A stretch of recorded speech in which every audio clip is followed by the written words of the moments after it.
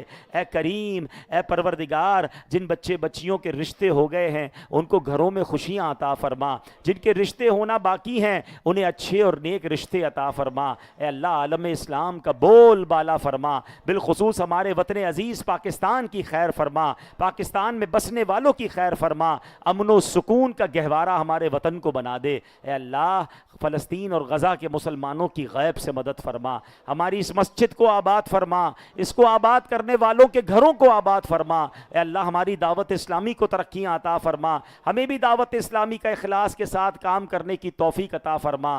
اے کریم تیرے خزانوں میں کمی نہیں. آج کی رات تیرے دربار میں التجا ہے, ہمارے پیر و مرشد امیر اہل سنت کو درازی عمر بالخیر عطا فرما, ان کا سایہ ہمارے سروں پر تا دیر قائم و دائم فرما, تمام علماء اور مشائخ اہل سنت کی خیر فرما. اے رب کریم جو مانگ سکے وہ بھی عطا کر دے. آج کی رات کیسے مانگتے ہمیں تو وہ بھی نہیں آتا.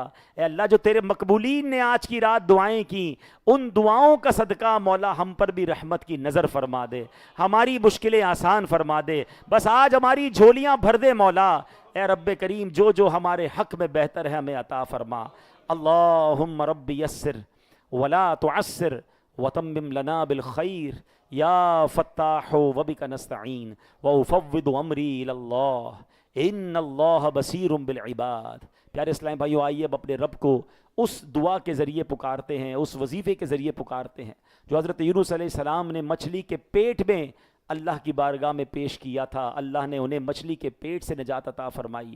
آج ہم بھی اندھیروں میں ہیں, مشکلوں میں ہیں, اپنی اپنی پریشانی کو یاد کیجئے, وہ رب کریم ان پریشانیوں کو دور کرنے پر قادر ہے. لا الہ الا انت سبحانک انی کنت من الظالمین. لا الہ الا انت سبحانک انی کنت من الظالمین. لا الہ الا انت سبحانک انی کنت من الظالمین. برکت ان اللہ وملائکتہ یصلون علی النبی یا ایہا الذین آمنوا صلوا علیہ وسلموا تسلیما. صلی اللہ علیہ نبی علیہ صلی اللہ علیہ وسلم. صلاۃ و سلام علیک یا سیدی یا رسول اللہ. تمام اسلام اسی طرح بیٹھے رہیں گے, آپ سب کو لنگر تقسیم کیا جائے گا اور اس کے بعد صلاۃ و سلام پڑھیں گے. وصلی اللہ تعالی علی خیر خلقہ محمد وآلہ وصحبہ اجمعین برحمتک یا